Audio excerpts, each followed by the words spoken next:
వెంగమాంబకు మనకి అద్భుతమైన ధ్యానాన్ని అందించిన పత్రిజీ పితామహ పత్రిజీ గారికి సన్నారాలకు మాకు జ్ఞానాన్ని ప్రతిరోజు జ్ఞానాన్ని అందిస్తున్న విజయలక్ష్మి అమ్మకు దశరథ రామయ్య సార్ గారికి కళ్యాణి మేడం గారికి ఇక్కడికి ఇచ్చేసిన ఈ అవకాశం ఇచ్చిన కళ్యాణి మేడం గారికి ఇక్కడికి ఇచ్చేసిన దివ్యాత్మ స్వరూపులందరికీ నా ప్రణామాలు.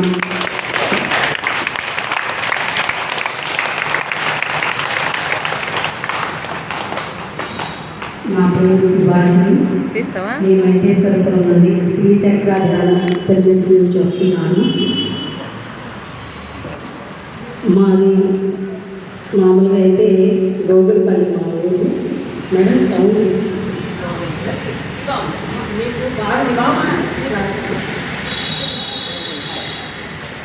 మాది అల్లూరు పక్కన గోగులపల్లి మాది. నేను పిల్లల చదువు రీత్యా నేను వెంకటేశ్వరపురం 7 సంవత్సరాల కిందట వచ్చాను. అప్పుడు ఇంకా మేడం ధ్యాన కేంద్రం ప్రారంభించలేదు. ఇంకా అప్పుడు ఆధ్యాత్మిక మార్గంలోనే ఉన్నామన్నమాట. అయితే మేడం అప్పుడు వెంకటేశ్వర స్వామి గుడిలో వారం శనివారం అని చెప్పనేసి ధ్యానం మొదలుపెట్టింది. అప్పుడు నాకు ధ్యాన పరిచయం లేదు. అందరినీ గుడికి బాగా వెళ్ళేదాన్ని. ఆధ్యాత్మిక ఉండడం అంటే నేను దాదాపు ఒక 15 సంవత్సరాల నుంచి ఆధ్యాత్మిక మార్గంలోనే ఉన్నానన్నమాట.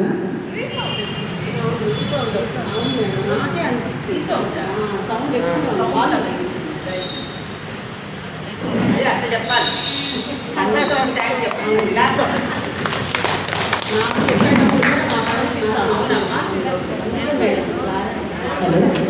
ఇప్పుడు ఎలా ఉందా? ఇప్పుడు బాగుందా?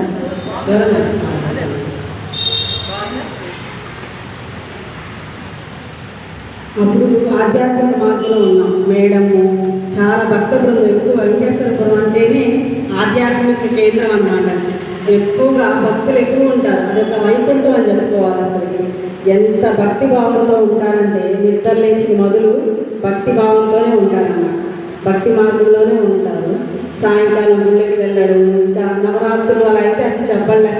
ఉదయం నుంచి ఇంకా మాకు శివాలయం ఉంది, అక్కడ అమ్మవారి టెంపుల్ ఉంది. ఉదయం 9 గంటల గుడికి వెళ్తే 1 గంట అయ్యేది. మేడము అప్పుడు పూజలు ఎక్కువ. మేడం విజయలక్ష్మి మేడం ఆమె వస్తుందంటే దాదాపు కొంతమంది మేడం అనుకుండేవాళ్ళు అనమాట. అంత చక్కగా పాటలు పాడడం, స్తోత్రాలు పాడడం, మంచి విషయాలు చెప్పడం, బాగా చెప్తా అలా ఉండేదన్నమాట. అప్పుడు నేను వాళ్ళలో పాల్గొన్నాను. సాయంత్రం మళ్ళీ వెంకటేశ్వర స్వామి అద్భుతంగా కార్యక్రమాలు ఉండేవన్నమాట, అలంకారాలు. అలా అసలు రోజు ఎలా గడిచిపోయేదో అలా గడిచిపోతూ ఉండేది.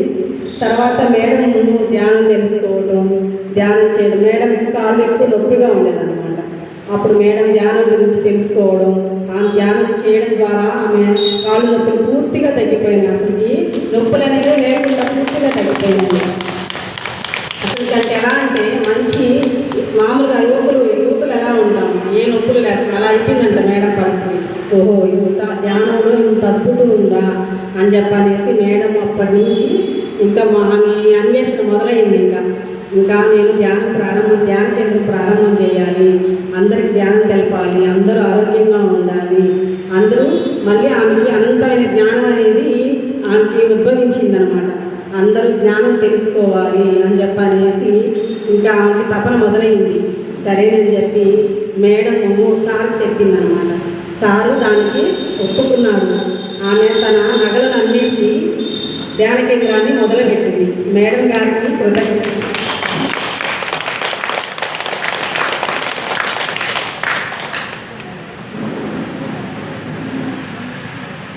కొండలలో నెలకొన్న రాయడు వాడు, కొండలలో నెలకొన్న రాయడు వాడు, కొండలంత వరములు గుప్పెడు వాడు, కొండలలో నెలకొన్న రాయడు వాడు, కొండలంత కొండలలో నిలకొన్న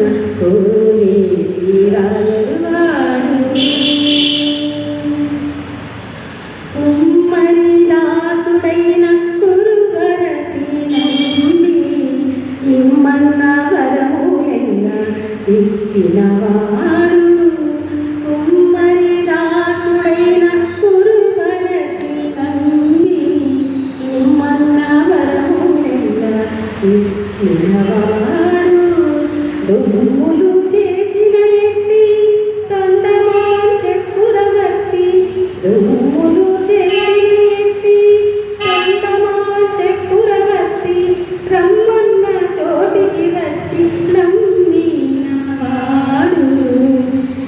దుమ్ములు చేసిన ఎట్టి తొండమా చెక్కురవర్తి రమ్మన్న చోటికి వచ్చి నమ్మినవాడు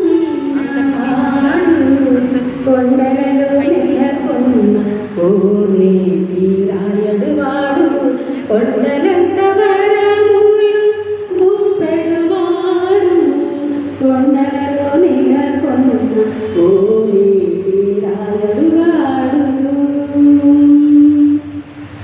అచ్చపు వేడుకతో అనంతాలు వారికి ముచ్చలి వెట్టికి మన్ను మోసినవాడు అచ్చపు వేడుకతో అనంతాలు వారికి ముచ్చలి వెట్టికి మన్ను మోసినవాడు మచ్చిన దొలక తిరుమల నంది తోడుక మచ్చిన దొలక తిరుమల నంది తోడుక నిజ నిజ మాటలాడి నచ్చినవాడు మచ్చిన దొలక తిరుమల నంది తోడుక నిజ నిజ మాటలాడి నచ్చినవాడు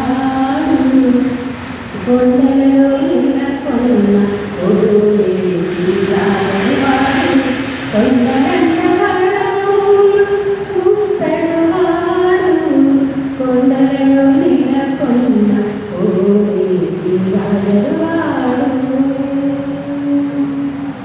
కంచిలోన నుండ తిరుకచ్చి నంది మీద కరుణించి తన ఎడలు రప్పించినవాడు కంచిలోన నుండ తిరుకచ్చి నంది మీద కరుణించి తన ఎడలు రప్పించినవాడు ఎంత ఎక్కుడైన వెంకటేశుడు మనలను ఎంత ఎక్కుడైన వెంకటేశుడు మనలను మంచివాడై కరుణ పాలించినవాడు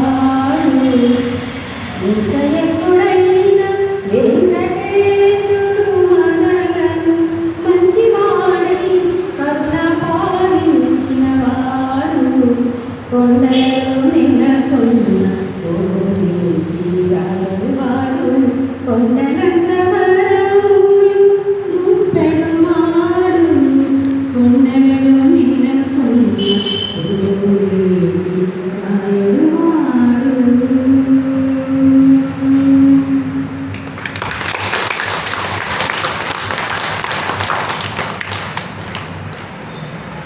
ఇప్పుడు మనం బాగుతున్న గజేంద్ర మోక్షం అనే వృత్తాంతాన్ని ఆ కథ ద్వారా మనం దాన్ని అన్వయించుకొని మన గురించి తెలుసుకున్నాము. అంటే మానవుల యొక్క జీవితం ఎలా ఉండాలో తెలుసుకున్నాము అన్నమాట. భాగవతం తెలుసా? ఇక్కడ అందరూ చాలా మంది వచ్చినారు పెద్దవాళ్ళు. మీకు తెలిసే ఉంది, తెలుసా భాగవతం గురించి? ఎంతమంది భాగవతం తెలుసు? ఎంతమంది భాగవతం ఉన్నారు? చేతులు కదా. భాగవతం అంటే తెలియదు ఎవరికి? భాగవతం అంటే భాగవతం అనే రోజు 3 సార్లు అంటే మన జీవితాలు బాగైపోతాయి. అంటే దాంట్లో ఉండేదంతా పరమాత్ముని యొక్క కథలు, ఎంతో మహాత్ములు అంటే భక్తుల యొక్క కథలు అన్నమాట. వాళ్ళ జీవన శైలి, వాళ్ళ విధానం, వాళ్ళు ఎన్ని కష్టాలు పడ్డారు, ఆ ధర్మ మార్గంలో ఎన్ని కష్టాలు పడి వాళ్ళ భక్తులుగా స్వామిగా ఐక్యమైపోయారు, ధర్మ మార్గంలో జీవించి స్వామికి ప్రీతిపాత్రులయ్యారు. అందుకు వాళ్ళ యొక్క కథలన్నీ భాగవతంగా రచించబడిందన్నమాట.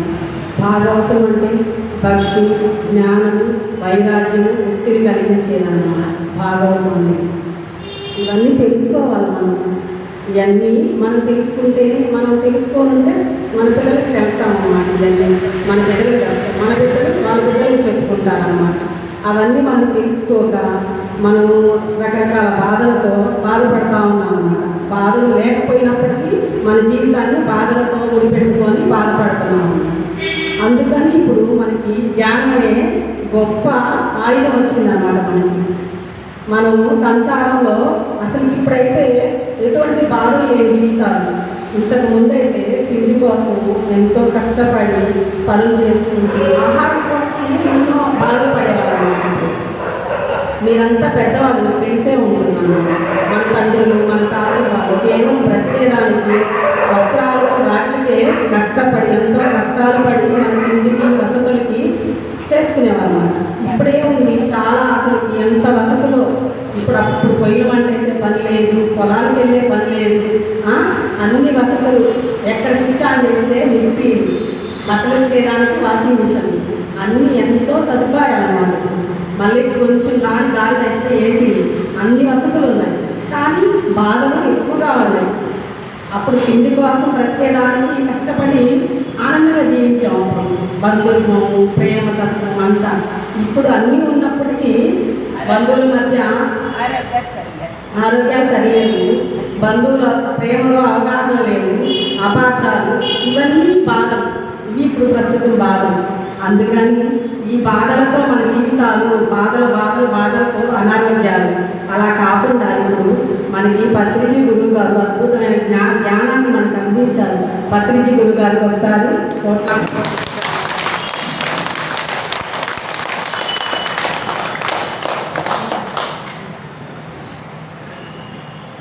ఇప్పుడు ధ్యానం చేసే వాళ్ళు ఎంతో సంతోషంగా ఉన్నారంటే అసలుకి వాళ్ళకి ఏ బాధలు లేవు.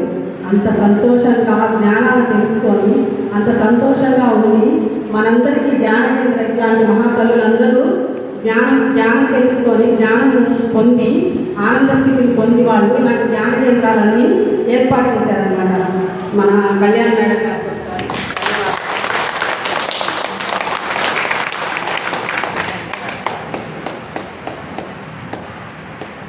అంటే మామూలుగా అయితే ప్రాపంచికంగా నేను ఈ ధ్యానం చేయకుండా జ్ఞానం లేనప్పుడు నేను అలా ఉన్నానండి.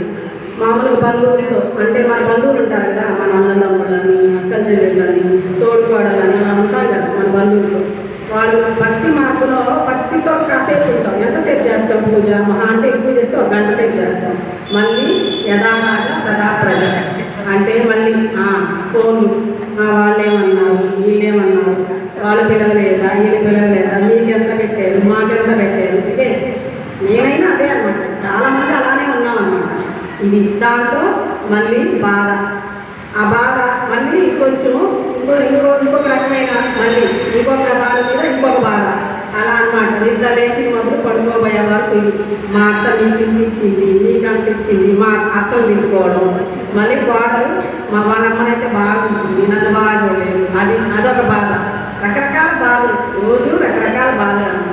ఏదో విధంగా అయితే బాధ అయితే అనుభవిస్తున్నాం. ఆ బాధలు అనుభవించడం ద్వారా అనారోగ్యాలు. మనం ఎప్పుడైతే బాధపడతామో మన నాడీ మండలం మీద, కణాల మీద ఆ బాధ అనేది ప్రేరణ జరిగి అనారోగ్యాలు కలుగుతాయి అన్నమాట. షుగర్, ఒత్తిడి, మానసిక ఒత్తిడి వల్ల షుగర్లు అనేసి, బీపీలు అనేసి ఇవన్నీ ఉంటాయన్నమాట. వీటి వల్లే మనకు అనారోగ్యాలు. సంతోషంగా ఉంటే, తృప్తిగా ఉంటే ఏ అనారోగ్యాలు రావు.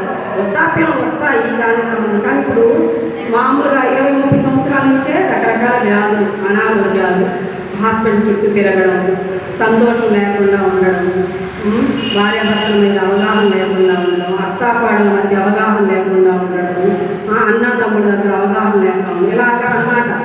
అంటే బాంధవ్యాలలో అసలుకి ప్రేమతత్వాలు లేవన్నమాట. అలాగా ఎవరికి వారే అన్నట్టుగా బ్రతుకుతున్నాం అన్నమాట. ఇప్పుడు ఈ ధ్యానం చేయడం వల్ల మనలోకి విశ్వశక్తి అనేది ప్రేరణ జరిగి విశ్వశక్తి మనలోకి ప్రవహించి ప్రశాంతత అనేది మనకి లభిస్తుందన్నమాట. ముందు రోజు మనం ధ్యానం చేయడం వల్ల, ధ్యానం కూర్చోవడం వల్ల విశ్వశక్తి ప్రకృతి నుండి మనకి విశ్వశక్తి లోపలికి వేసి మన ముందు కుదుటగా ఉండడం నేర్పిస్తుంది. అంటే ఇటువంటి అసలు ముందు బయట విషయాలు అనేది వాటికి ఏ విధమైన తావివ్వం అన్నమాట. బయట విషయాలు ఆలోచించాలన్నమాట. వాళ్ళు ఇలా అలా కాదు, ధ్యానం చేస్తుంటే ఇప్పుడు ప్రశాంతతగా ఉండడం, ప్రేమ అనేది లోపలికి ప్రవేశిస్తుంది. మన హృదయం అంతా ప్రేమతత్వం నిండిపోతుంది అనమాట. ఎవరిని ద్వేషించడం కానీ, ఎవరి మీద కోపం రాకుండా ఉండడం కానీ అలా ఉండాలన్నమాట. అంటే ధ్యానం ఒక శక్తే అదనమాట. మనలోకి ప్రేమ అనేది ప్రవహిస్తుందన్నమాట. ఎవరి మీద కనీసం ఎవరి గురించి కూడా మాట్లాడుకోవాలని అనిపించదు. రోజు ధ్యానం చేయడం వల్ల మనకి మన బంధువుల గురించే కాదు, పక్క వారి గురించి కూడా మనకి మాట్లాడాలనే అవగాహన రాదన్నమాట. ఓహో, మన ధ్యానంలో ఉన్న ధ్యానం వల్ల జ్ఞానం వస్తుంది. ధ్యానం సర్వరోగ నివారణ, ధ్యానం సత్యజ్ఞాన ప్రసాదిని, ధ్యానం సకల ఐశ్వర్య ప్రసాదిని. అంటే మనం ఎప్పుడైతే ప్రశాంతతగా ఉంటామో మనకి ఆలోచన తగ్గిపోతుంది. ఆలోచన రహిత స్థితి అంటే ఇంతకుముందు ధ్యానం చేయకముందు మా అత్తెలా అనేది మా కోడలు అంటే భూతకాలం జరిగిపోయిన కాలాన్ని పదే పదే తలుచుకుంటూ బాధతో ఉంటాం అన్నమాట.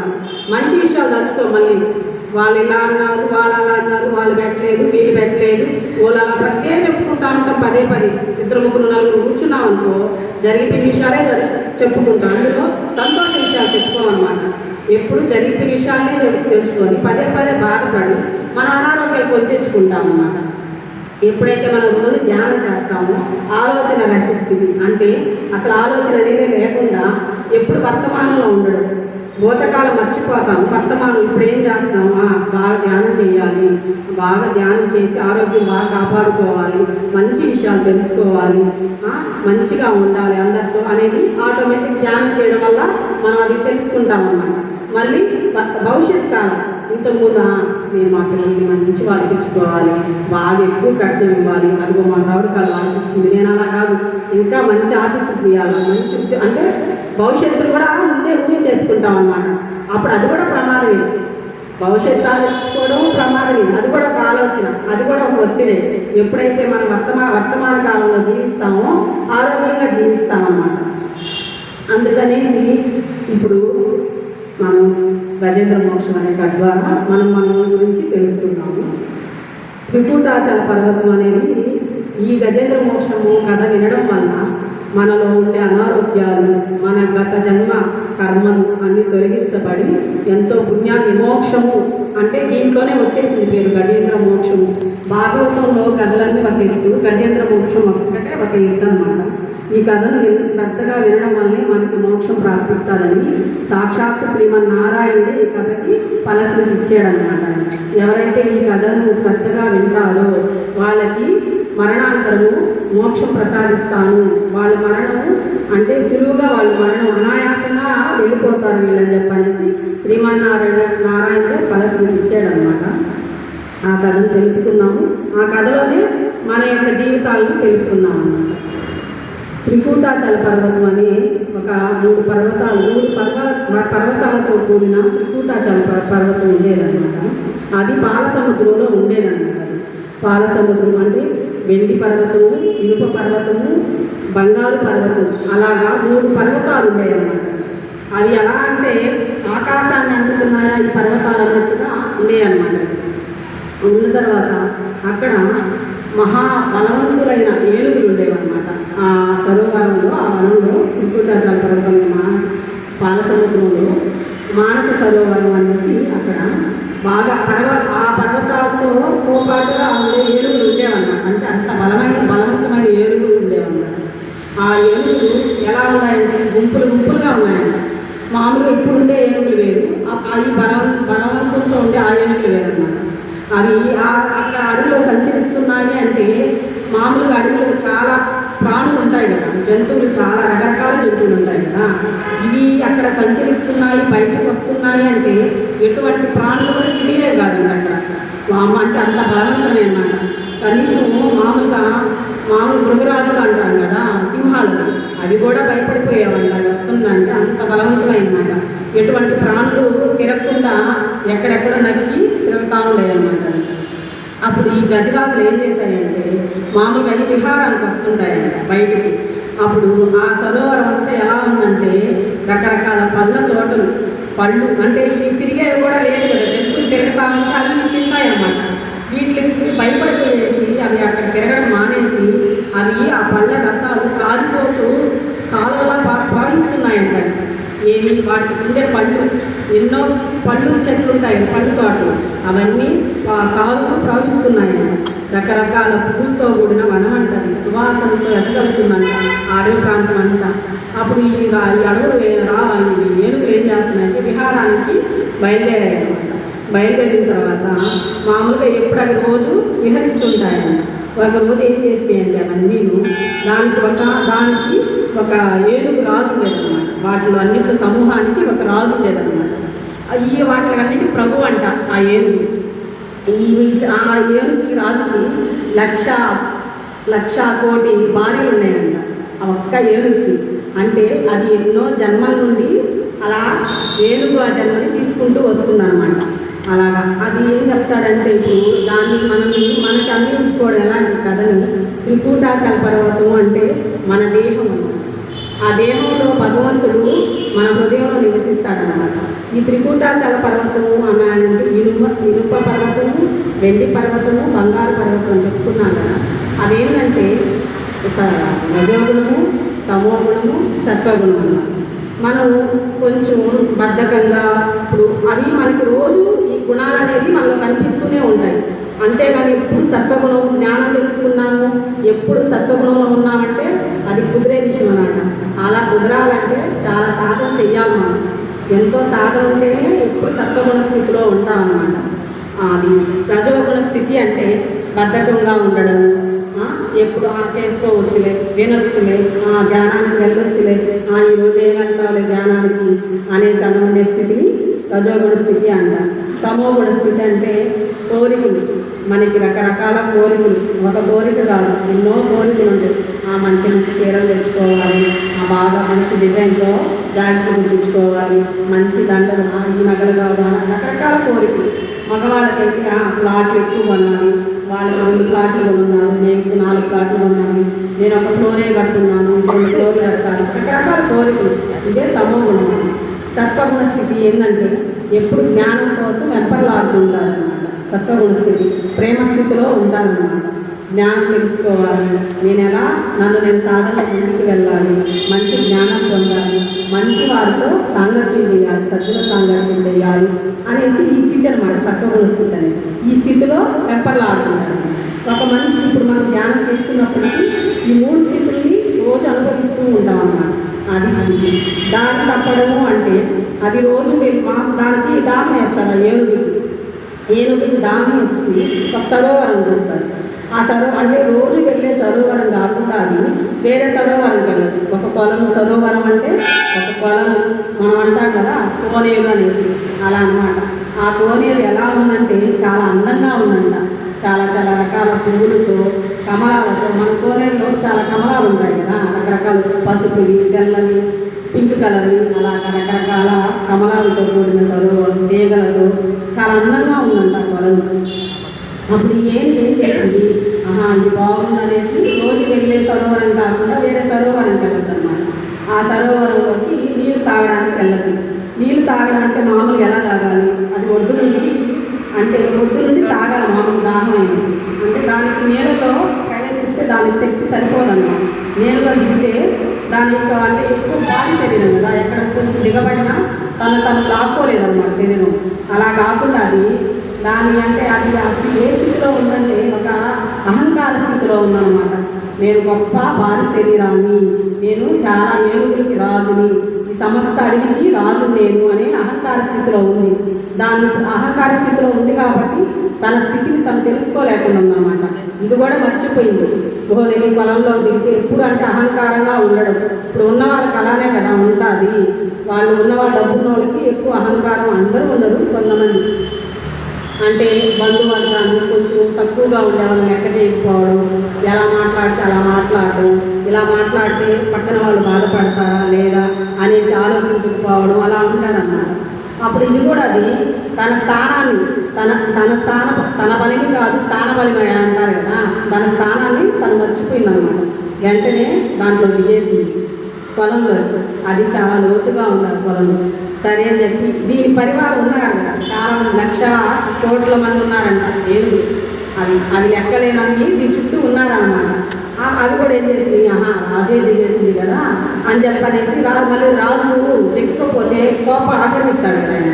అందుకని ఆ పొలంలో ఈ మిగతా ఏనుగులు కూడా దిగేసి అంటే దాహానికి నీళ్ళు తాగడానికి దిగేసి సరే దిగి తాగింది, తాగి వెళ్ళిపోయింటే అది వేరేగా ఉండేది. దాహం తీర్చుకొని దిగద్ది పొలంలోకి, తాగద్ది. తాగిన తర్వాత దాహం తీర్చుకొని ఇంకా తన ప్రతాపం చూపించడానికి మొదలు పెట్టద్దు అనమాట. ఓహో, నేను చాలా బలవంతమైన ఏనుగు కదా, నాకు అసలు ఎదురే లేదు, ప్రతి ప్రాణి నన్ను చూస్తే భయపడద్ది అని చెప్పనేసి దాంట్లో పొలంలో ఉన్న నీరన్నీ తొండంలోకి లాక్కొని బాగా అంటే వీటి మీద ఆ ఏనుగుల ముందర ప్రతాపం చూపించుకోవడానికి నేను గొప్ప ఏనుగుని అనేసరి ఆ నీళ్ళనంతా తీసుకొని ఆకాశానికి చిమ్మడం మొదలు పెడతాడండి. దాహం తీర్చుకున్న తర్వాత ఆకాశంలో చిమ్మడం మొదలు పెడతాడు. ఆ చిమ్మే క్రమంలో ఆ నీళ్లు ఆకాశానికి తగులుతున్నంత కోర్సు, అంటే పెద్ద ఏనుగు కదా అది, అంత ఎత్తుగా వెళ్తున్నాయంట. సరే, పొలంలో ఆ నీళ్ళు ఒక్కటే కాదు కదా ఉంటాయి, సమస్త జీవరాశులు ఉంటాయి. ఆ పొలంలో కూడా చాలా జీవరాశులు ఉంటాయి. ఎండ్రకాయలు ఉంటాయి, చేపలు ఉంటాయి, తాబేళ్ళు ఉంటాయి, రకరకాల ప్రాణులు ఉంటాయి ఆ పొలంలో. అవన్నీ అల్లకల్లోలం అయిపోతున్నాయంట. ప్రాణభయంతో ఏనుగు వల్ల మేమంతా చనిపోతున్నాము, ఏమవుద్దు అని చెప్పనేసి ఇంకేముంది ఆ ఏనుగు ముక్కులోకి వెళ్ళిపోతాయి, అది చిమ్మేస్తుంది, ఆకాశంలోకి ఎగజల్లేస్తుంది ఆ నీటినంతా. ఈ గజగజ వణిగిపోయి చనిపోతున్నాయి, ఎక్కడ పడితే అక్కడ పడిపోతా బీభత్సం చేసేస్తుంది ఆ పొలనంతా. ఇంకా మిగతావి గమ్ములుంటాయా అవి చేసేటప్పుడు, ఇవి కూడా నీళ్ళు ఒకదాని నీళ్ళు చుట్టుకోవడం, కొట్టుకోవడం, అలా అల్లకల్లోలం చేస్తున్నాయి ఆ పొలను. సరే, మొసళ్ళు కూడా ఉన్నాయి దాంట్లో, ఆ మొసళ్ళు కూడా పాపం చాలా చనిపోతున్నాయన్న. సరేనని చెప్పనేసి దాంట్లో దీనికి సరిపోయే ఒక మొసలి ఆ పొలంలో ఉంది. ఈ ఏనుగుకి సమానమైన మొసలు ఒకటి ఆ పొలంలో ఉందన్నమాట. సరేనని చెప్పి దానికని నిద్రలో ఉంది, ఇప్పటి వరకు నిద్రలో ఉన్నాయి ఆ మొసలి. చూసి దానికి వెలుగు వచ్చేసింది, ఇదంతా బీభత్సం చేస్తుంది కదా, పొలనంతా భయంకరంగా చేసేస్తుంది. ఏదో అలజడి జరుగుతుంది ఇక్కడ ఏందనేసి అది నిద్రలోంచి మేల్కొంటారు అనమాట. చూసేసరికి ఏనుగు ఇలా చేస్తున్నాయి అని చెప్పనేసి అది ఎవరినైతే పట్టుకుంటే ఏ జరగద్దు అని చెప్పనేసి ఎవరిని పట్టుకోవాలో వచ్చి ఆ ఏనుగు చల్లగా వచ్చి ఆ ఏనుగు రాజు యొక్క కాళ్ళు పట్టుకుంటారు. పట్టుకొని ఇంకా మిగతా వాటికి అర్థమైపోతుంది. ఓహో, మొసలు పట్టుకొని చూస్తున్నాయి కదా, పట్టుకోగానే లేదా అది విడిపించుకోవడానికి ప్రయత్నం చేస్తుంది, ఎదురుకొట్టది ఏనుగు, అబ్బాయి వదలదు. అది కూడా బలవంతమైన మొసలి. సరే అని చెప్పి తన తొండంతో బాగా గట్టిగా వేసి కొట్టద్ది, ఆ మొసలిని బాగా లాగి కొట్టద్ది. వదిలినంటే వదిలి మరీ బలవంతంతో ఇంకా పట్టుకుంటుంది ఆ మొసలి. సరేనని చెప్పనేసి ఇంకా మిగతా అవి భయపడతాయి. ఓహో, ఏనుగు రాజునే పట్టుకుంది మొసలి, మనకి ఏదో ప్రమాదం జరిగేటట్టుందని చెప్పనేసి చల్లగా ఒక్కొక్కటి ఒడ్డుకు చేరుతాయి అన్నమాట భయంతో. అంతే మనుషులు కూడా అంతే అన్నమాట. మనం బాగా డబ్బున్నప్పుడు బాగా ఉన్నప్పుడు బంధువులు ఎక్కడో దూరం బంధువులు కూడా ఆయన మా ఆయనే, మా అక్క కొడుకే, మా పెదనాయన కొడుకే అని చెప్పుకుంటాం. కొంచెం పేదవాళ్ళు అనుకో, ఇప్పుడు పరిస్థితి అదే కదా, కొంచెం పేదవాళ్ళు అనుకో బాగా దగ్గర బంధువులైనా వాళ్ళు మా దూరం చుట్టం లేదు, ఏదో బంధువులు అంటే బాగా ఉన్న వాళ్ళ దగ్గర అలా చెప్పుకుంటారు. బాగున్న వాళ్ళ దగ్గర బంధువులు ఏదో తెలిసిన వాళ్ళు ఏమో. అదే ఉన్నవాళ్ళు అనుకో మా దగ్గర బంధువులు వాళ్ళు మా బంధువులు ఏమని చెప్పుకున్నారు. ఎప్పుడైతే ఈ రాజుని ఈ ఏనుగు రాజుని ఆ మొసలు పట్టుకుందో ఇంకా మిగతా వాటికి అంతకి భయం పట్టుకుంటారన్నమాట. ఓహో, అది వదిలేసి మనల్ని పట్టుకుంటారు, ఎందుకు వచ్చిందో మన ప్రాణాలను కాపాడుకుందామని చెప్పనేసి అన్ని ఒడ్డుకు చేరిపోరు. ఈ 1,00,000 కోటి ఏనుగులన్నీ పైకెక్కేస్తాయి అన్నమాట, ఒక్కోటిగా. అప్పుడు ఇది ఎవరో ఒకరు నాకు సహాయం చేయండి అన్నట్టుగా ప్రాణాలు ఎందుకు వచ్చింది కదా, ఆర్తితో ఎదురు చూస్తుంది అన్నమాట. అవన్నీ ఒక్కోటి కానీ ప్రయత్నం చేస్తాయి, ఒడ్డు నుండి అందిస్తాయి తొండాలతో. అబ్బాయి పట్టు వదలదు, మొసలు బలంగా పట్టుకుంటారన్నమాట. ఇలాగా పట్టుకొని వదలతా ఇలాగా 1000 సంవత్సరాలు గడిచిపోతాయంట. ఈ అవస్థలోనే 1000 సంవత్సరాలు గడిచిపోతాయంట. అదే ఒక ఇంటి యజమాని కుటుంబం కోసం, ఇప్పుడు ఇంటి యజమానే కదా, ఒక కుటుంబ భారాన్నంతా మోసేది ఇంటి యజమాని. తన బిడ్డల కోసం, తన భార్య కోసం, తన తల్లిదండ్రుల కోసం, వాళ్ళ కుటుంబ పోషణ కోసం ఎంతో కష్టపడతాడు. ఆ కష్టపడే మార్గం ఎలా ఉండాలి? ధర్మ మార్గంగా ఉండాలి. అంటే మనం ఏమైనా ఇక్కడ శాశ్వతంగా ఉండిపోతామా? ఎవరు ఉండిపోము, ఎవరైనా ఒక రోజుకి వెళ్ళిపోవాల్సిందే. కానీ ఆ కుటుంబ యజమాని అది గుర్తించుకోడు. ఏదో మనం ఇక్కడే శాశ్వతం అంటే ఆ యువత అనేది కలగదనమాట. మన బిడ్డల్ని బాగా చదివించుకోవాలి. ముందు ఏమనుకుంటాడు అంటే యుక్త వయసు ముందు బాల్యంలో ఉన్నప్పుడు ఏమి ఉండదు, మామూలుగా పిల్లలు ఆడుకుంటూ తను చదువుకుంటూ అలా అయిపోతుంది. ఒక యుక్త వయసుకు వచ్చేసరికి ఆమె బాగా చదువుకోవాలి, తోటి వారిలాగా నేను ఉద్యోగం చేయాలి, ఒక మంచి అమ్మాయిని పెళ్లి చేసుకోవాలి, బిడ్డలు కొనుక్కోవాలి, భవిష్యత్తులో అందరిలాగా నేను కూడా ఒక ఉన్నత స్థాయిలో ఉండాలని కోరుకుంటాడు అన్నమాట యుక్త వయసులో. సరేనని చెప్పి బాగా చదువుకుంటాడు, మంచి ఉద్యోగం తెచ్చుకుంటాడు, మంచి అమ్మాయిని చూసి పెళ్లి చేసుకుంటాడు. తనకి ఎవరైతే భగవంతుడు నిర్ణయిస్తారో వాళ్ళు చూసి పెళ్లి చేసుకుంటారు. సరేనని చెప్పిన తర్వాత వేట మొదలవుతుంది. ఇంకా కుటుంబం అంటే వేట కదనమాట. ఇంకా ఆ మోషన్లో మునిగిపోతాడు. ఇంకా అసలు తను జన్మ తీసుకుంది ఎందుకు, భూమి మీదకి వచ్చింది ఎందుకు, అసలు తను ఎవరిని పట్టుకోవాలి ఇవన్నీ మర్చిపోతాడు. ఎవరిని పట్టుకోవాలి, నేను ఎలా నా నడత ఎలా నడుచుకోవాలి, నా కుటుంబ పోషణ ఎలా జరుపుకోవాలి అది మర్చిపోతాడు. పక్క వాళ్ళతో పోల్చుకోవడం మొదలు పెడతాడు. వాళ్ళలాగా నేను ధనం సంపాదించాలి, వాళ్ళలాగా నేను కార్లు కొనాలి, వాళ్ళలాగా మంచి మంచి మా భార్యలకు నగలు చేయించాలి, వాళ్ళలాగా మా పిల్లలకి మంచి వసతులు ఏర్పరచాలి, ఇవే అనుకుంటాడు. అసలు తను భూమి మీదకి ఎందుకు వచ్చాడా, ఎందుకు నేను ఎవరిని ఆశ్రయించాలి, మన జీవన విధానం ఎలా ఉండాలి అవన్నీ మర్చిపోతాడనమాట. సరే ఎలాగైనా నేను బాగా డబ్బు సంపాదించాలి, బాగా ఇల్లు కట్టుకోవాలి, ఇదే ఇంకా ధ్యేయం. ఇంకా దాంట్లో ఇంకే తప్పులైనా, ఇంకా ఏ పొరపాట్లైనా, ఏ అవినీతి అయినా చేసేదానికి సిద్ధపడతారు. ఇప్పుడు చాలామంది అలానే చేస్తున్నారు. చాలామంది 80% అవినీతి మార్గంలో, అధర్మ మార్గంలోనే డబ్బు సంపాదించుకుంటున్నారన్నమాట. ఉన్నారు గొప్ప మంది ధర్మాత్ములు ఉన్నారు. వాళ్ళ బ్రతుకు జీవనం వేరేగా ఉన్నారు. ఇంత వసతులతో వాళ్ళ జీవన విధానం ఉండదన్నమాట. ఇన్ని కోట్లు అప్పుడు ధర్మ మార్గంలో జీవించే వాళ్ళంతా ఇలా బ్రతికారా? ఇన్ని వసతులతో జీవించారా? లేదు.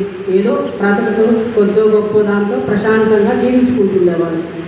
ఇప్పుడు ఆరాటం, తపన, అలా ఇదే ఈ తపనలో తన ఎంతో ఒత్తిడిని అనుభవిస్తూ రకరకాల అనారోగ్యాలతోనే 50 సంవత్సరాలకే చనిపోతున్నారు. ఆ ఒత్తిడి వల్ల, ఆ అన్యాయం అధర్మ మార్గంలో సంపాదించిన డబ్బు వల్ల అనారోగ్యాలు రావడం. సరే అతను అనారోగ్యంతో ఉన్నప్పుడు అతను బాగా అనారోగ్యం వచ్చింది, ఒక ఐసీయూలో చేరాడు, బాగా బాధపడుతున్నాడు. ఆ బాధని తన భార్యను అనుభవించగలరా? తను అధర్మంగా అన్యాయంగా సంపాదించిన డబ్బుతోటి తను ఎంత బాధపడతాడు. చివర మరణావస్థలో కూడా కాదు, మామూలుగానే మధ్యలో ఎంతో మంది అనారోగ్యాలకి గురవుతుంటారు కదా, వాళ్ళు ఎంత బాధపడతారా? ఐసీయూలో కానీ బెడ్ మీద కానీ ఎంత బాధపడతారు వాళ్ళు. ఆ బాధనే ఉన్న భార్య తీసుకుంటారు. తీసుకోగలరా? అసలు తీసుకోగలరా? తీసుకోలేదు. సరే బిడ్డలేమన్నా తీసుకోగలరా? లేదు. కానీ ఈయన చేసే సంపాదన, ఈయన చేసే అధర్మాలను ఎవరి కోసం చేస్తున్నాడు? తన కోసం చేసుకుంటున్నాడా? లేదు. భార్య బిడ్డల సౌకర్యం కోసం, సుఖం కోసమే చేస్తాడు. రేపు అది ఆ బాధలను వాళ్ళు తీసుకోగలరా? తీసుకోలేదు. సరే అతను ఎన్నో బాధలు పడి అప్పుడైనా తెలుసుకుంటాడా? తెలుసుకోడు. ఆ బెడ్ మీద ఐసీలో ఉన్నప్పుడు, ఆ బెడ్ మీద ఉన్నప్పుడు ఇలా నేను అన్యాయం చేశాను, అధర్మాలు చేశాను, ఇకనైనా నేను ఇవన్నీ మానేసి ధర్మంగా బ్రతికి పరమాత్మను తలుచుకుంటూ ఇంకా తన జీవితాన్ని గడుపుకోవాలని ఆలోచిస్తాడా? ఆలోచించడు. అప్పుడు కూడా తెలుసుకోడు. ఏదో నాకు బాగా లేకుండా వచ్చింది, నయం చేసుకుంటాను, మళ్ళీ బ్రతుకుతాను అని మళ్ళీ అనుకుంటాడే కానీ తను ఈ అధర్మం అన్యాయం గుర్తుకొచ్చి మళ్ళీ తన జీవన విధానాన్ని మార్చుకోడు. మళ్ళీ యథా పరిస్థితి మళ్ళీ కోలుకుంటే మళ్ళీ డబ్బు సంపాదించే వేటలో పడిపోతాడు అనమాట. ఇలా తన జీవితాన్నంతా ఇలానే గడిపేసుకుంటాడు. తెలుసుకోడు ఎందుకు మనం ఇలా చేసాం. ఎవరైనా మనం జన్మ తీసుకునేది ఏంటంటే పరమాత్మలో ఐక్యమైపోయేదానికి మనం జన్మలు తీసుకుంటాం. ఈ రుణాలు పొందాలన్నమాట. గత జన్మలో మనం ఎవరికైతే రుణాలు ఉంటామో ఆ రుణాలు తీర్చుకునేదానికి, అది ఏ విధమైన రుణమైనా కానీ మనం కొంతమంది పని మనుషుల చేత పని చేయించుకుంటాం. వాళ్ళకి సరైన డబ్బు ఇవ్వం. చాలామంది ఆస్తులు డబ్బు బాగుంటుంది, పని చేయించుకుంటారు పని మనుషుల చేత. ఎంత వాళ్ళు దాదాపు 10,000 రూపాయలు ఇవ్వాల్సిన శ్రమకి 2,000 ఇస్తారు. అది ఒక బాకీ అన్నమాట. కొంతమంది మనకి డబ్బు ఇచ్చుంటారు, వాళ్ళ దగ్గర మనం డబ్బు తీసుకుంటాం, వాళ్ళు ఇంట్లో వాళ్ళు చెప్పకుండా తాళం చేసేస్తారు, చనిపోతారు, అదొక బాకీ అన్నమాట. కొంతమంది మనకి కొంత శ్రమ చేసుకుంటారు, అదొక బాకీ. రకరకాల అన్నమాట. కొంతమంది మనకి ధనం మన దగ్గర దాచుకొని చనిపోతారు. ఇట్లాగా అన్నమాట. ఎవరికైతే మనం రుణం ఉంటామో, ఎవరికైతే వాళ్ళ బాకీ ఉంటామో వాళ్ళు మళ్ళీ వాళ్ళ బాకీని తిరిగి పొందేదానికి మనం ఏమనుకుంటాము, వాళ్ళు మర్చిపోయారులే, చనిపోయారులే అని అనుకుంటాం. కాదు, ప్రతి రూపాయికి వాళ్ళ రుణం చెల్లించుకోవాలి. దానికి జన్మ తీసుకోవాలి మనం. ఏ బాకీ ఏది పోదనమాట. వడ్డీతో సహా పరమాత్ముడు ప్రతి దానికి ఒక లెక్క ఉంటుంది అనమాట. అలా రుణం చెల్లించుకునేదానికి మనకు వాళ్ళ బంధం ఏర్పాటు చేసి వాళ్ళ కొడుకులుగా కూతుళ్ళుగా చెల్లుళ్ళుగా అమ్మగా తండ్రిగా ఏర్పాటు చేసి వాళ్ళకి బంధాలు ముడిపెట్టి ఒరే నీ బాకీ ఉందిరా నువ్వు వాళ్ళు తీర్చేసిరా మళ్ళీ జన్మలో నన్ను స్మరిస్తే నాలో ఐక్యం అవుతారా అని చెప్పనేసి జన్మిస్తాడనమాట. మనము జన్మ అయిపోయిన తర్వాత మన జీవితాన్ని అంతా ఒక సినిమా రీల్ ఎలా చూపిస్తాడో అలా చూపిస్తాడనమాట. మనం చనిపోయిన తర్వాత నువ్వు జన్మ తీసుకున్న మొదలు మరణించే వరకు నువ్వు చేసిన పనులన్నీ చూడని చెప్పి స్క్రీన్ మీద చూపిస్తారంట మనకి మొత్తం. అప్పుడు అక్కడికి వెళ్ళేసి చేసిందంతా మనమే. అప్పుడు ఆ స్క్రీన్ చూసి ఏంది నేను ఇన్ని తప్పులు చేశానా స్వామి, ఇన్ని పొరపాట్లు చేశానా, ఇవన్నీ చేసింది నేనేనా, నా భార్య బిడ్డల్ని నా తల్లిదండ్రుల్ని వీళ్ళందరినీ పోషించుకునేదానికి నేను ఇన్ని తప్పులు ఇన్ని అధర్మ మార్గాలు చేశానా అని చెప్పి అక్కడ వాపోతామంట. ఇవన్నీ చేసింది నువ్వేరా, వీళ్ళందరినీ బాధ్యతలు తీర్చుకునే మార్గంలో ఇన్ని దోషాలు ఇన్ని తప్పులు చేసావండి స్వామి, నాకు మళ్ళీ జన్మి నేనే తప్పులు చేయను, ఇంకా ఏ పొరపాట్లు చేయను, ఇంకా మంచిగా బ్రతికి నిన్నే స్మరించుకుంటూ మళ్ళీ నీ దగ్గరకు వచ్చేస్తాను స్వామి అని అక్కడ మాటిస్తామంట. ఆయనకి అక్కడ మళ్ళీ చెప్తామంట. మళ్ళీ జన్మించి అప్పుడు మనం ముందు జన్మలో ఏదైతే చేస్తుంటామో ఆ జన్మ దానికి సరిపడిపోయే జన్మ మళ్ళీ ఇస్తాడనమాట. మంచి పనులు చేసి ఎవరికైనా ఇవ్వడం చేయడం సహాయం చేయడము అలా ఉంటే మళ్ళీ మంచి జన్మ ఇస్తాడనమాట. ఇచ్చిన జన్మాన్ని స్వామిని స్మరించినప్పటికీ వీడిచ్చిన జన్మని సార్థకం చేసుకున్నాడు, మంచి జన్మ ఇవ్వాలని వాడిని మంచి పొజిషన్లో పెట్టి మంచి జన్మ ఇస్తాడనమాట. అలా కాకుండా తను సంపాదించుకున్న డబ్బుని తన బిడ్డలకి తనకే తిని తనే అనుభవించి తనే కాలం చేశాడనుకో మళ్ళీ దౌర్భాగ్యుడిగా అంటే ఒక దరిద్రుడిలాగా జన్మిస్తాడనమాట. ఎవరికి పెట్టకుండా తానే తిని తానే సంతోషాన్ని సుఖాన్ని అనుభవించి వాడు చనిపోయాడనుకో వాడు దరిద్రుడిగా పుట్టిస్తాడు. మనం పేదవాళ్ళు చూసి పేదవాళ్ళు ఏమనుకుంటారు, వాళ్ళు చూడు ఎన్ని అన్యాయాలు చేసినా ఎన్ని దుర్మార్గాలు చేసిన చూడు ఎలా ఉన్నారు, అన్నీ చేసే దుర్మార్గాలను మళ్ళీ వాళ్ళే కోటీశ్వరులుగా ఉన్నారు, మన న్యాయంగా బ్రతికేము మనం మాత్రం ఇట్లాగా దరిద్రులుగా జీవిస్తా అనుకుంటారు. ఆయన పోయిన జన్మలో అప్పుడు అన్యాయాలు చేసిన అధర్మాలు చేసినప్పటికీ పోయిన జన్మలో బాగా దానాలు చేశాడు. ఆయన అన్ని రకరకాల దానాలు చేస్తే ఆయనకి మళ్ళీ కోటీశ్వరుడుగా పుట్టేదానికి అర్హత లభిస్తారు. ఇంకో జన్మకి ఇప్పుడు ఆ జన్మలో చేయలేదనుకో మళ్ళీ అక్కడ కూడా దరిద్రుడిగా పుడతాడు, పుట్టకుండా ఉండడు. నువ్వు పోయిన జన్మలో చేయలేదు కాబట్టి నువ్వు దరిద్రుడిగా పుడతావు. ఈ జన్మలో నీకు తోచి నేను ఆ దరిద్రుడిగా ఉన్నప్పటికీ ఏదో నీకు తగ్గ సహాయం నువ్వు కొంచెం వండుకున్న దాంట్లో జంతువులకో మనుషులకో పెట్టడం ఈ జన్మ అలా చేసుకున్నావు అనుకో మళ్ళీ నీకు మళ్ళీ జన్మిస్తాడనమాట. ఈ జన్మ పరంపర ఇట్లాగే కొనసాగుతూ ఉంటుంది. అలా కాకుండా మనము ఈ బిడ్డలు ఈ బంధువులు ఈ తల్లిదండ్రులు ఇదంతా మాయా, ఇదంతా విద్య, ఇదంతా రుణానుబంధము, మన అసలైన ఆత్మబంధువు పరమాత్ముడు అని చెప్పి ఎప్పుడైతే మనం తెలుసుకుంటామో ఎప్పుడైతే ఆయన్ని స్మరిస్తూ మన కార్యకలాపాలన్నీ నిద్రలేచిన మొదలు మన బాధ్యతలన్నీ చేసుకుంటూ పరమాత్మని ఎప్పుడైతే ధ్యానిస్తూ ఆయన కథలు వింటూ ఆయనైతే ఎప్పుడైతే స్మరిస్తామో అప్పుడు మనకి ఉత్తమ జన్మ అంటే స్వామి దగ్గరికి తొందరగా వెళ్ళేదానికి దారి ఏర్పడుతుంది అనమాట. అదే ఇప్పుడు మనము ఈ పూజ ఈ స్థితిలోనే ఉన్నామనుకో ఎన్నో జన్మలు లెక్కలేదు, ఎన్ని జన్మలైనా తీసుకోవాల్సి వస్తుంది.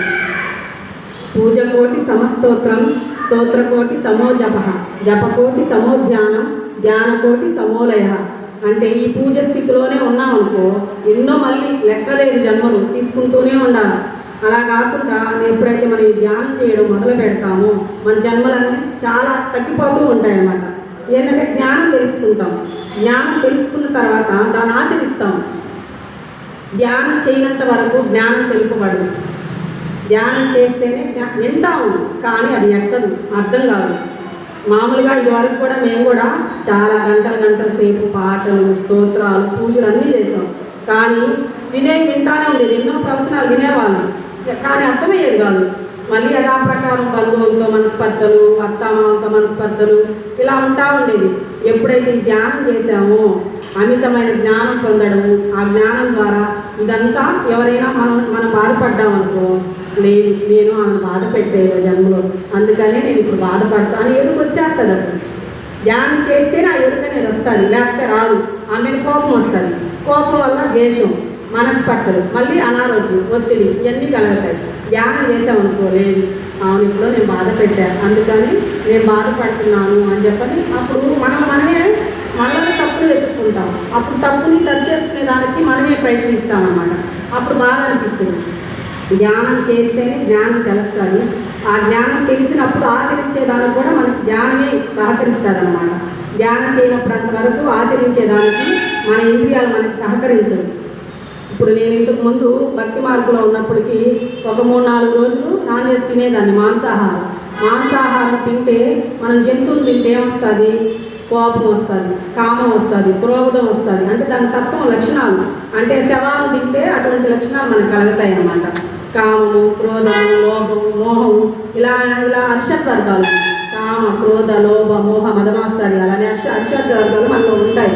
ఎప్పుడైతే మనము ధ్యానం చేస్తామో నిరంతరం ప్రతిరోజు ఏ సమయమైనా కావచ్చు, దానికి సమయం ఇలా కూర్చోవాలి, అలా కూర్చోవాలి, స్నానం చేయాలి, ఇటువంటి విధి విధానాలు ఏం లేవు దీంట్లో, ఇటువంటి కండిషన్స్ ఏం లేవు. ఎప్పుడైనా చిరాకుగా అనిపించింది, ఒత్తిడిగా అనిపించింది, కూర్చోవాలి ధ్యానంలో. ఎవరి మీదైనా మన కోపం కలిగింది దాన్ని ప్రదర్శించకూడదు, ధ్యానంలో కూర్చోవాలి. ఎవరి మీదైనా బాధ కలిగింది ఆ బాధపడకూడదు, మనం ధ్యానంలో కూర్చోవాలి. ఎవరి మీద ఎటువంటి ఎమోషన్స్ చూపించకూడదు. మనం చూపించినా మళ్ళీ మనం జన్మలు వెనక్కి పడిపోతాము, మన యొక్క ధ్యాన శక్తి తగ్గిపోతుంది అన్నమాట. కర్మల్ని పెంచుకుంటాం అన్నమాట. మనమే ఆ కర్మలను అనుభవించాలి. అవి రోగాల రూపంలో, బాధల రూపంలో ఎవరి మీద ఏదైతే చూపిస్తామో అది మనం మళ్ళీ తిరిగి అనుభవించాలి. ప్రేమను చూపిస్తే ప్రేమ తత్వమే మనలో ఉంటుంది. ఇతరుల మీద కోపాలు, ద్వేషాలు అవి చూపిస్తే మనకి అయ్యే కలుగుతాయి అన్నమాట. ఎవరికి ఏదిస్తే అది రెట్టింపుతో మనకే వస్తూ ఉంటుంది. అందుకని ప్రతిరోజు ధ్యానం చేయాలి, జ్ఞానం పొందాలి. ధ్యానం, సజ్జన సాంగత్యం, స్వాధ్యాయం, నిధిధ్యాస ప్రతిరోజు. అంటే ఇవన్నీ వదిలేయాలి. మన బాధ్యతలు ఆడవాళ్ళైనా మగవాళ్ళైనా మన దైనందిన కార్యక్రమాలు చేసుకుంటూ, మనం ఆడవాళ్ళైతే ఏముంటాయి, నిద్రలేచిన మొదలు అంట్లు తోముకోవడాలు, వంట చేసుకోవడాలు, బట్టలు తుక్కోవడాలు, ఇదే మన పనులు. మగవాళ్ళు ఏముంటాయి, ఆఫీస్కి వెళ్ళడము, ఇంకేదైనా బాధ్యతలు ఉంటాయి అవి చేసుకుంటూ ఇదే ధ్యానం చేయాలి. కొంత సమయం మన కోసం అంటూ కేటాయించుకోవాలి. ఎప్పుడు ఇదే కాదు, వాళ్ళ టీవీలు చూడటము, పక్క వాళ్ళు ఇలా ఉన్నారు, వీళ్ళు ఎలా ఉన్నారు, అవన్నీ వదిలేసేయాలి. మన కర్మలు, మన బాధలు, మన రోగాలు తగ్గిపోవాలంటే, వాటి వల్ల మనం పీడిపబడకుండా ఉండాలంటే ఇవన్నీ వదిలేసేయాలి. మన జన్మలు పెంచుకోకుండా పరమాత్మ దగ్గర తొందరగా బ్రహ్మానంద స్థితిలోకి వెళ్ళాలంటే ఇవన్నీ తగ్గిపోవాలి, ఉండదు అసలు. మన గురించే మనం ఆలోచించుకోవాలి. పక్కవారికి చేతనైన సహాయం చేయాలి, మంచి మాటలు చెప్పాలి, ఓదార్పు చెప్పాలి, చేతనైతే ఆర్థిక సహాయం చేయాలి, లేదంటే మాట సహాయం చేయాలి. వాళ్ళు కూడా మంచి మార్పులు తీసుకొచ్చేదానికి ప్రయత్నం చేయాలి. అంతేగాని వాళ్ళు ఇలా ఉన్నారు, వీళ్ళు ఇలా ఉన్నారు, వాళ్ళ కట్టు డబ్బు వస్తుంది, వీళ్ళని కార్లు అది ఉండకూడదు మనకు. అసలు అవన్నీ వదిలేయాలి. అవి ఎప్పుడైతే ఉంటామో కర్మలు పెంచుకుంటూనే ఉంటాం, ఇంకా బాధలు, రోగాలు అవన్నీ ఎక్కువ అవుతాయి. అలా కాకుండా రోజు ధ్యానం చేయాలి. మీకు ఎంతసేపు అయితే కుదరద్దో అంతసేపు రోజు ప్రతి ఒక్కరూ ధ్యానం చేయాలి. పుస్తకాలు చదవగలిగి ఉండేవాళ్ళు ఇప్పుడు అసలు పుస్తకాలు చదువు అంత లేదు, సమయం కూడా లేదు. మంచి ఫోన్లో మంచి విషయాలు మీరు ఏది అడిగితే, ఎవరి ద్వారా జ్ఞానం పొందాలనుకుంటున్నారు, ఎవరు చెప్తే మీకు అర్థం అవుతుందో వాళ్ళు చెప్పి ఇప్పుడు అన్ని ఫోన్లో ప్రతి ఒక్కరు ఏది కొడితే అది వస్తుంది.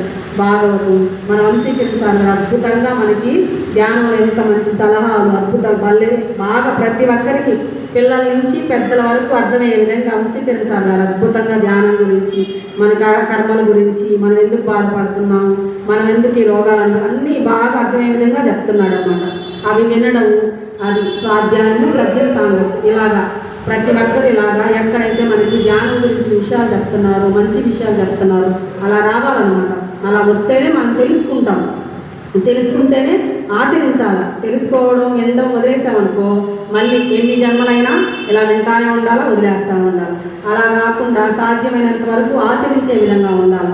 అప్పుడే మనకి దాని ఫలితాలు, దాని ఆనందము, ఆరోగ్యం అన్నీ కలుగుతాయి అన్నమాట.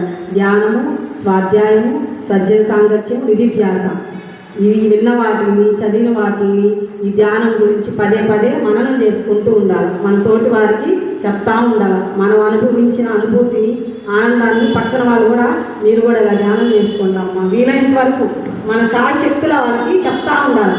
మీరు కూడా ధ్యానానికి రండి, ధ్యానం చేసుకుంటే ఆరోగ్యం బాగుంటుంది, బాగా ఉంటుంది, మీలో మార్పు వస్తుంది అనేసి వాళ్ళకు కూడా ప్రేరణ చేయాలన్నమాట. ఇలా జరుగుతుంది. ఇప్పుడు మళ్ళీ మన కథలోకి వస్తాము.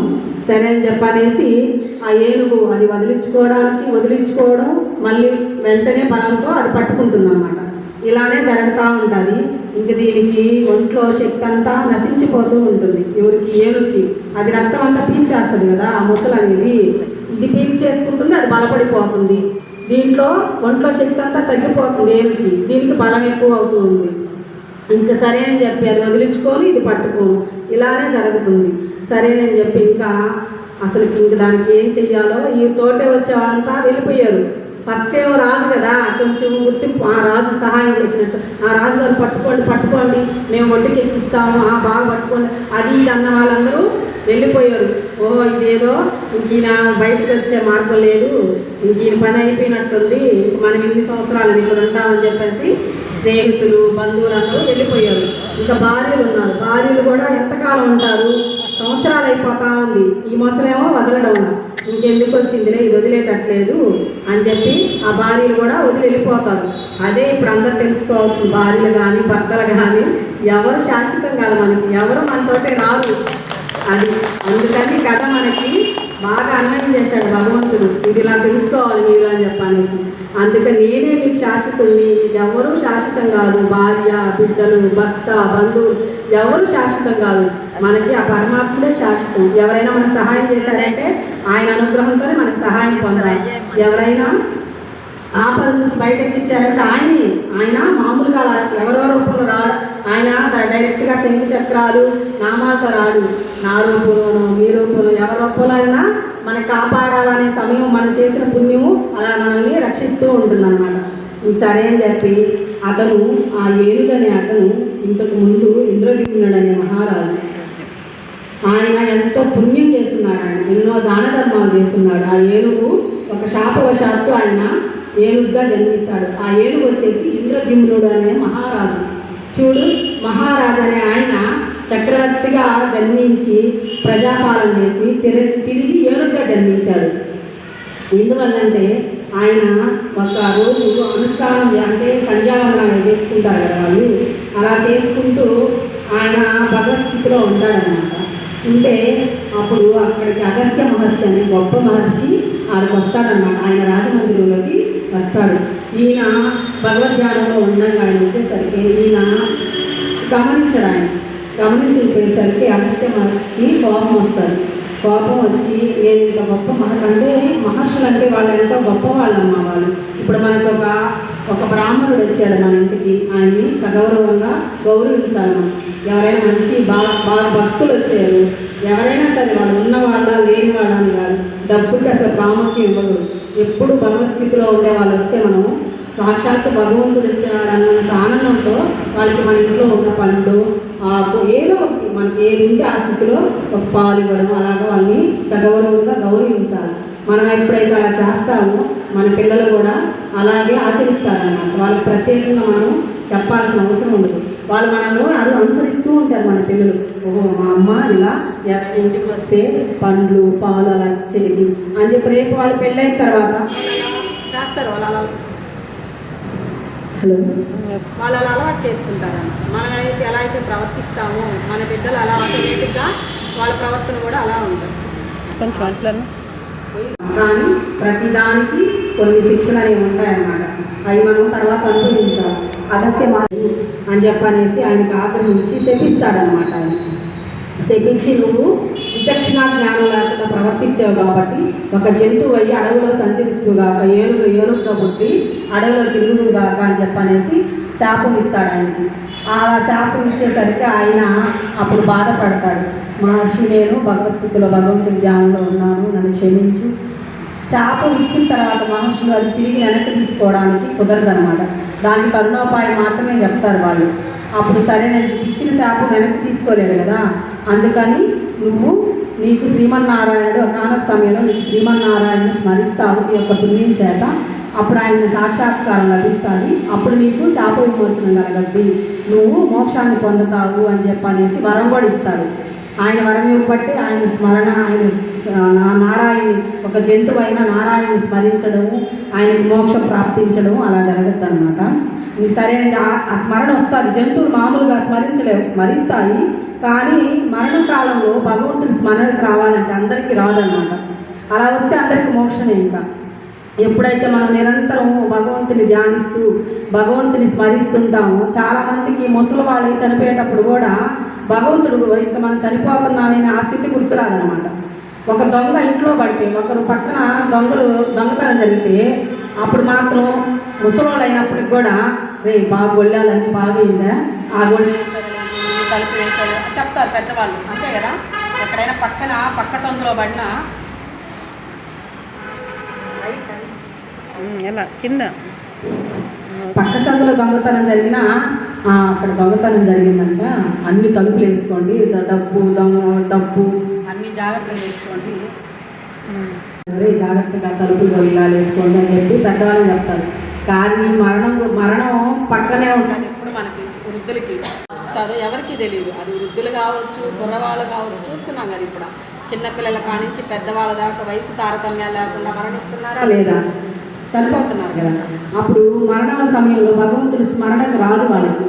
మళ్ళీ ఈ స్థలం ఎవరికి ఇవ్వాలో, ఇది ఎవరు తీసుకుంటారో, ఈ డబ్బు ఎవరు తీసుకుంటారో, ఇదే వాడికి ఇచ్చానో లేదో, వీడికి ఇచ్చానో లేదో, నా కూతురు ఏమన్నా అనుకో, ఇదే గుర్తొస్తుంది వాళ్ళకి. మళ్ళీ అప్పుడు కూడా ఒరే నేను భగవంతుడిని ఆయన స్మరిస్తే కదా నాకు ఉత్తమ గతులు వస్తాయి, మళ్ళీ జన్మంటూ మళ్ళీ మంచి జన్మ తీసుకుంటాను, స్వామి అనుగ్రహం అప్పుడు కూడా గుర్తుకు రాదన్నమాట. ఆ డబ్బు ఆ ఆలోచన అదే ఉంటుంది అన్నమాట. అలా వాళ్ళు ఏదైతే ఆలోచనతో వాళ్ళు ప్రాణం వెళ్ళిపోతుందో, జీవుడు వెళ్ళిపోతాడో దాంతోనే మళ్ళీ జన్మ తీసుకోవాలి వాళ్ళు. దేని మీద అయితే వ్యామోహంతో వాళ్ళు ప్రాణాలు అప్పుడు కూడా వ్యామోహంతోనే వదిలేస్తారు ప్రాణాలు. దేని మీద అయితే వ్యామోహం ఉంటుందో, కొంతమందికి ఒక కూతురు అంటే బాగా ఇష్టం, ఒక కొడుకు అంటే బాగా ఇష్టం, కొంతమందికి ఆస్తులు అంటే ఇష్టం, కొంతమందికి నగలంటే ఇష్టం. అలాగే ఎవరైతే ఏ ఆశతో ప్రాణాలు వదిలేస్తారో దానికి సంబంధించిన జన్మనే వాళ్ళు తీసుకుంటారు మళ్ళీ. అలా అనమాట. అప్పుడు కూడా భగవంతుడి స్ఫురణకు రాదనమాట. ఎప్పుడైతే మనం భగవంతుడిని స్మరిస్తూ ప్రాణాలు వదిలేస్తామో అప్పుడు మనకి ఉత్తమ గతులు పుణ్యలోకాలు ప్రాప్తిస్తాయన్నమాట. ఆయనలో ఐక్యం అవ్వగలుగుతాం అన్నమాట. అలాగే ఇప్పుడు దానికి భగవంతుని స్మరణ వస్తాను. ఇంకా నన్ను ఎవరు కాపాడేవాళ్ళు లేరు, నా వాళ్ళంతా వెళ్ళిపోయారు, ఇంకా నన్ను భగవంతుడే కాపాడుగాక అని చెప్పనేసి శ్రీమన్నారాయణని ప్రార్థిస్తాడనమాట. ఆ శ్లోకాలు ఉన్నాయి, నాకు శ్లోకాలు కంఠస్థలేవు. బాగా ఆయన్ని ప్రార్థిస్తుంది, మనసారా ఆర్తితో ప్రార్థిస్తుంది. అప్పుడు ఆయన ఏమనుకుంటాడు, ఆయన ఏమని ప్రార్థిస్తాడు, 1000 సంవత్సరాలు ఎందుకు పట్టిన సమయం అంటే వైకుంఠంలో నుంచి రావాలి స్వామి, నన్ను రక్షించాలి, వైకుంఠంలో ఉంటాడని కదా మనం అనుకుంటాము. స్వామి వైకుంఠం నుంచి రావాలి, రక్షిస్తాడు నన్ను అనేసి ఆ ధోరణిలో ఉన్నాడు. అందుకని ఆయన కొంచెం సమయం పట్టిందనమాట రక్షించడానికి. కానీ మన ప్రహ్లాదుడు అలా అంటూ తండ్రి ఎక్కడ రాని హరి అంటే ఇందు వెలడందు లేడని సందేహం వాళ్ళు చక్రి సర్వోపగతులు ఎందెందు తెలిపిన అందందే కలడు దాని రాత్రిని వింటే అంటాడనమాట. అంటే నా స్వామి అంతా నిండి నిబిడీకృతమై ఉన్నాడు, ఇందు గలడు అందు లేడని లేదు. ఎక్కడ వెతికినా నా స్వామి ప్రతి ఒక్కరిలో, ప్రతి జీవిలో, ప్రతి రాయిలో అణువణువున ఉన్నాడు. అంటే సరే చూపించి ఎక్కడ అంటే నువ్వు ఎక్కడైనా చూపించమన్నా చూపిస్తానంటే స్తంభంలో చూపిస్తావని అంటే అప్పుడు స్తంభంలో చూపించి బ్రద్దలు కొడితే కదా అందులో నుంచి వస్తాడు ఆయన. కానీ ఈయన శక్తి అంత లేదనమాట, ఏనుగుకి అంత ఇష్టం లేదు. సరే నేను చెప్పనేసి అందులో వైకుంఠం నుంచి అనేసరికి అప్పుడు ఆయన అమ్మవారితో ఆయన రాసక్రీడలో ఉంటాడనమాట. ఆయన వాళ్ళిద్దరూ మామూలుగా సంభాషణలో ప్రీ సంభాషణలో ఉంటారు. ఆ టైంలో ఆయన ప్రార్థిస్తాడనమాట. ఏనుగు గజరాజు స్వామిని ఆర్తితో ఇంకెవరు లేరయ్యా నన్ను కాపాడేవాళ్ళు, నువ్వు తప్ప, నువ్వు సర్వాత్ముడివి, సర్వాంతర్యామివి, నువ్వే సకల ప్రాణులను కాపాడేవాడు నువ్వేనయ్యా, సకల జీవకోటి రాసుల్ని సంరక్షించేది నువ్వు తప్ప ఇంకెవరు ఈ ముసలి నుండి నన్ను కాపాడలేదని చెప్పనేసి ప్రార్థిస్తాడనమాట. అప్పుడు ప్రార్థించేసరికి అప్పుడు ఇంకా ఆయన యాతి ఆయనకి తాగద్దనమాట. ఎవరికి శ్రీమన్నారాయణకి చారద్ది యాతి.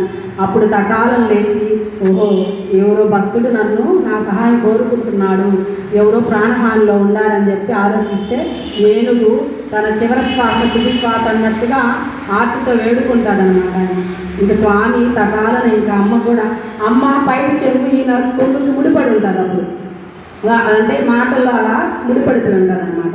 వాళ్ళు అలా సంభాషణలో ఉన్నప్పుడు సరే అని చెప్పి ఇంకా ఆమె వెనక ఇంకా ఆలోచించడం అనమాట. తటాలున ఇంకా ఆయన శంఖము చక్రము గద ఇంకా గరుడ ఆయన మామూలుగా రావాలంటే గరుడ వాహనం మీద వస్తాడు స్వామి. ఇంకే వాహనాలు లేదు. ఏ మాత్రం ఆలస్యం చేస్తే ఇంకా గజరాజ ప్రాణాలు పోతాయి అన్నమాట. స్వామి అంటే ఆయన్ని కాపాడాలని ఈయన ఆర్తి ఈయన ప్రార్థన ఎలా ఉందంటే ఇంక ఈయన్ని తప్పకుండా కాపాడాలి అని అంత ప్రార్థించాడనమాట ఏనుగు. సరేనని చెప్పనేసి స్వామి తటాలను లేచి వచ్చేసి ఇంకా అప్పుడు తటాలను పరుగులు తీస్తుంటాడు. అప్పుడు గరుడు ఏంటి స్వామి నాకు కూడా చెప్పకుండా పరుగులు తీస్తున్నాడు, ఏం జరిగిందని చెప్పేసి గరుత్మంతుడు శంఖము చక్రం ఆ చక్రాయుధం లేదు ఏం చేయడనమాట. ఆయన మామూలుగా ఏం చేసినా ఎవరిని శిక్షించినా చక్రాయుధంతోనే శిక్షిస్తాడనమాట. శంఖము చక్రము గద ఆయుధము ఈ గరుడ వాహనము అమ్మవారు ఇంకా అందరూ వీళ్ళందరూ వస్తుంటే సకల ముక్కోటి దేవతలు కూడా ఏంటి స్వామి ఎందుకు ఇంత పరుగులు అవుతున్నాడు అని చెప్పనేసి అందరూ ఎదురు చూస్తూ ఉంటారనమాట. ఇంక సరేనని చెప్పనేసి రానే వస్తాడు గజరాజు దగ్గరికి. ఆ మొసలిని తన చక్రాయుధంతో తన శిరస్సును ఖండించి మొసలిని ఏనుగుని కాపాడతాడనమాట. అప్పుడు ఆ ఏనుగు ఇప్పటి వరకు తన ఎంత అహంకారంతో ఉండిందో, తను ఏం చూసుకొని ఇప్పటి వరకు విర్రవీగిందో అహంకారం అంతా దానికి వదిలిపోదు. అదే కదా కావాల్సిందే ప్రతి ఒక్కరికే. ఏ అహంకారం లేకుండా ఏది లేకుండా ఉండడమే కావాలన్నమాట. అది ఒక స్థితి వచ్చేదైతే అందరికి తెలుస్తుంది అనమాట. ఏదో ఒక రోజు తెలవాల్సిందే. అది వచ్చే వరకు మనం జన్మ తీసుకోవాల్సిందే. అప్పుడు తన అహంకారం అంతా పోయేసి స్వామిని ఆర్తితో దీనంగా ప్రార్థించి అప్పుడు అక్కడ ఆయన్ని ఏ విధంగా పూజించాలా అనేది ఆయనకు అర్థం కాదు. ఆ పొలమంతా గందరగోళం చేసి ఈయనే కదా ఇంకా. సరే అని చెప్పి అక్కడ ఒక కమలం ఉంటే ఆ కమలం ఆయన పాదాలకు అర్చించి అప్పుడు స్వామి ఆ ఏనుగు స్పృశిస్తాడనమాట. అప్పుడు దానికి మళ్ళీ దాని యొక్క శక్తి చైతన్యం అంతా పుంజుకుంటాను, మళ్ళీ బలంగా పటిష్టంగా తయారవుతాయి ఏనుగు. ఈ మొసలి చనిపోద్ది, చక్రంతో ఖండిస్తాడు కదా స్వామి. అది చనిపోయిన తర్వాత అది మొసలి దానికి ఒక గత చరిత్ర ఉందన్నమాట. అది పూహు అనే గంధర్వుడు అనమాట. ఎవరు ఆ మొసలి?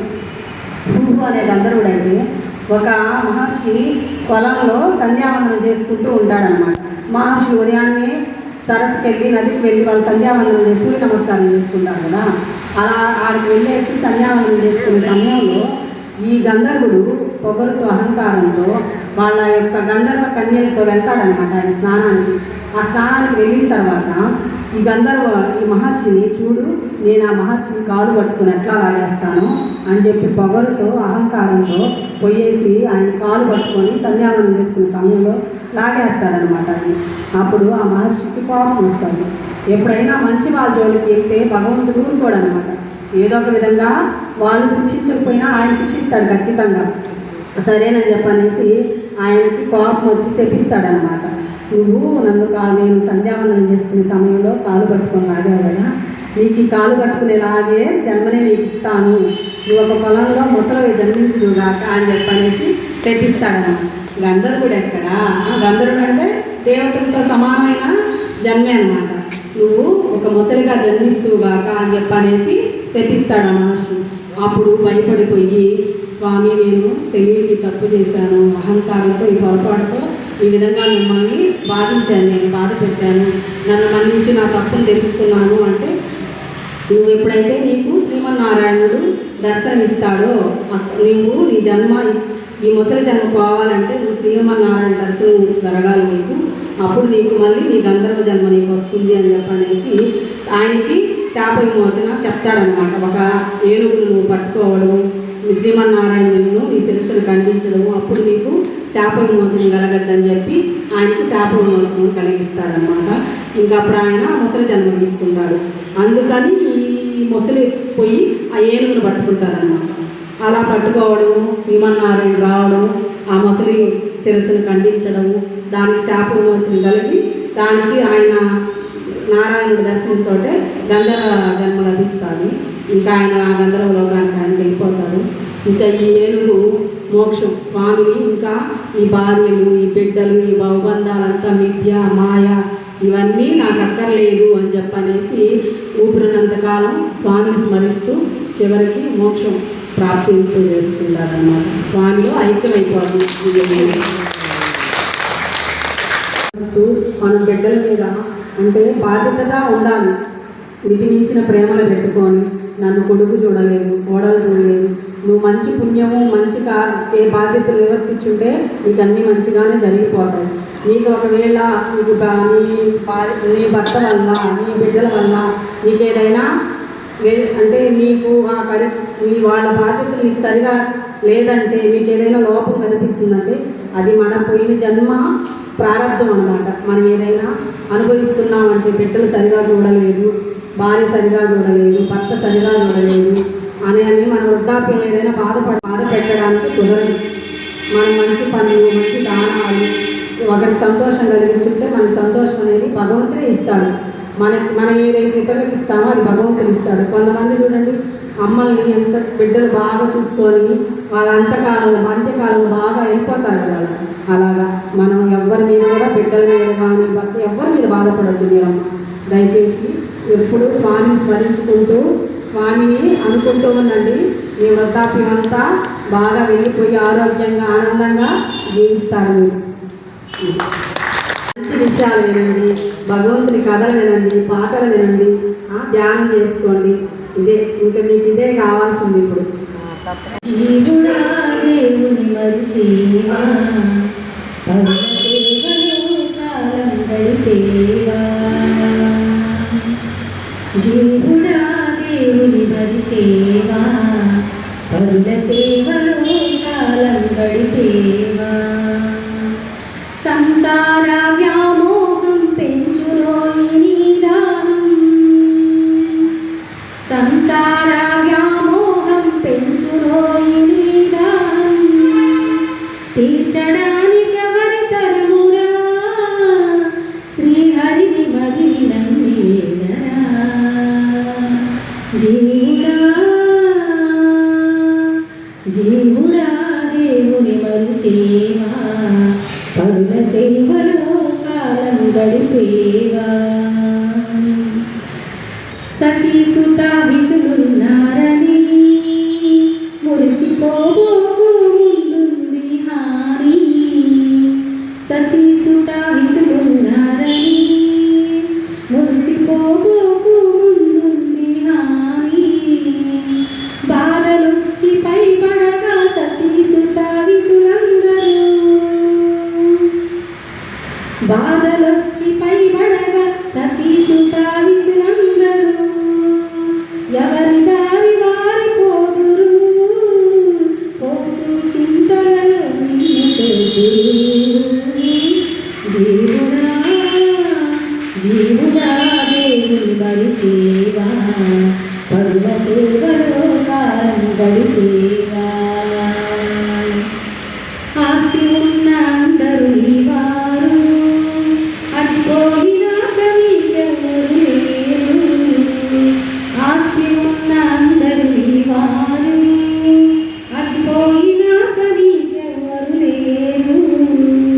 బలమున్నన్నాళ్ళు నీవు బలాదూరు తిరిగేవు, బలమున్నన్నాళ్ళు నీవు బలాదూరు తిరిగేవు. వయసు ఉడిగిపోయినాకరా నీ తిప్పలు పెరుమాళ్ళ తిరుగరా. జీవుడా దేవుని మరిచేవా, పరుల సేవలో కాలం గడిపేవా. జీవుడా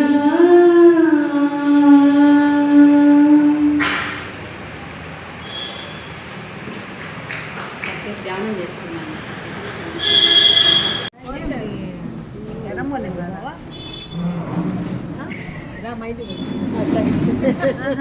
తెలిసిన వాళ్ళు వచ్చేసారా? ఓకే అంతే అంతే.